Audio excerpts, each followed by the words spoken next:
Welcome back to Tech, Tesla, and Trends.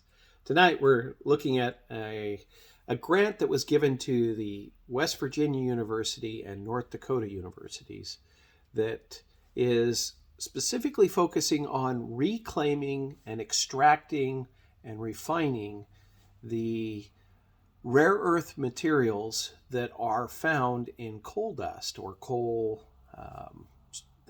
the stripping that they've done to pull out the impurities and other things from coal so that it can be used as in a coal power plant. The interesting thing in this is that there is a significant chunk of rare earth minerals that is being found in these piles of previously assumed to be not useful coal tailings and mine tailings. And the runoff pools from that the acids were used to strip out or break out some of the other minerals. And what this has built is from a position of, shall we say, waste, we are now able to begin to look at how we can recapture and pull out value from that environmental waste that was occurring and that had sat in brown sites in many cases. Now there's the potential of bringing those sites into a nice, clean, orderly fashion, and that's one of those things that the goal is to do so in an environmentally friendly and responsible manner, which I completely applaud. When it comes down to it, we need to be good stewards of what we have. It's always the case.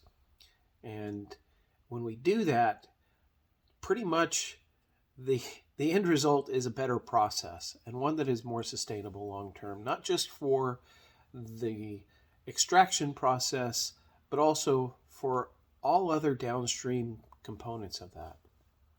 One of the really cool parts of this that's going to come out of this is there's some cobalt that's available in that, and also a number of other battery specific minerals that are useful, from your lithiums and also manganese and a couple of others that are really useful for that process.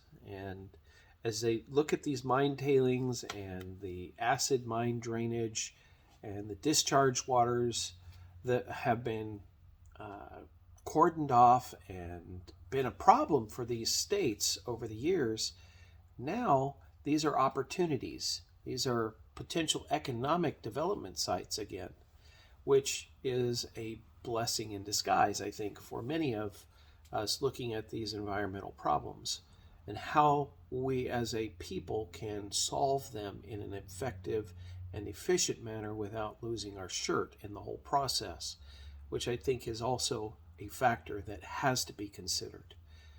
And looking at what the net result is for this process, one estimate is that a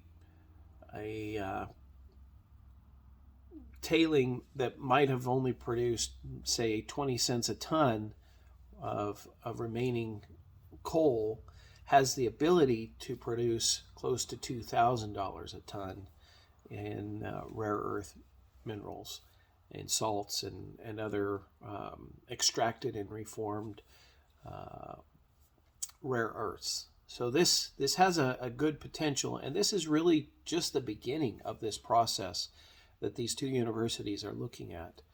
And they have been able to build extraction processes. So now they're working on this $8 million grant that they've been given from the Department of Energy, is to refine that process even more and come up with a functioning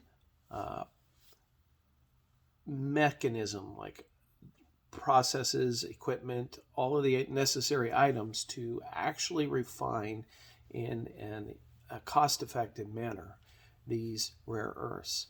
so that they can help to ensure the U.S. economy, and also that there is a strategic reserve or strategic component to this for sourcing batteries within the United States. So this is a very important aspect from an energy security perspective. Many times we've talked about that energy security from an oil perspective in the past, but as you look at what is the end goal, having battery storage, having a source of supply onshore, and having the ability to make those batteries here in the United States is part of the plans that both the Democrats and the Republicans have both been pushing. Whether they will tell you that the other side has been doing the same thing or not, both have been. This is more of an issue of national security for them, both sides. And the reality of it is we all want to have sustainable energy. It's just how we look at the process of what we're going to attend to in order to reach that sustainable energy.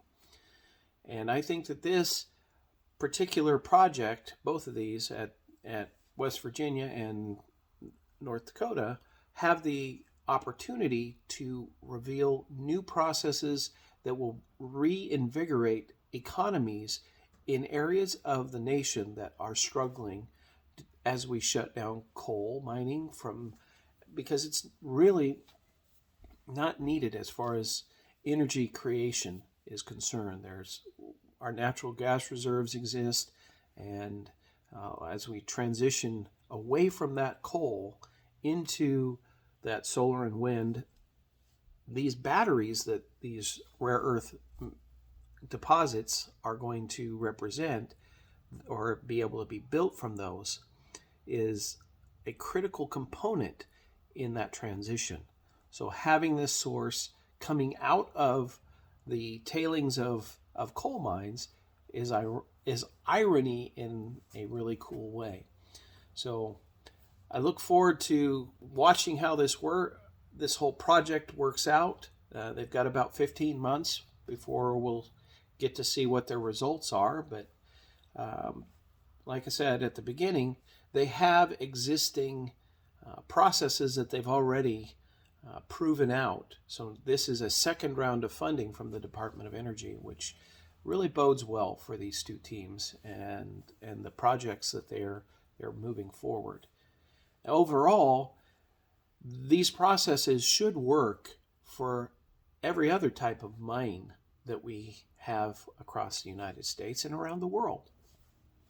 This bodes well for that sustainable energy economy that Elon Musk keeps pointing out to as a goal that Tesla has, and as that is really part and parcel of that whole master plan part 3. Looking forward to seeing how this particular developing technology plays into that, especially from a recapturing of materials that are necessary for that economy. Have a good night.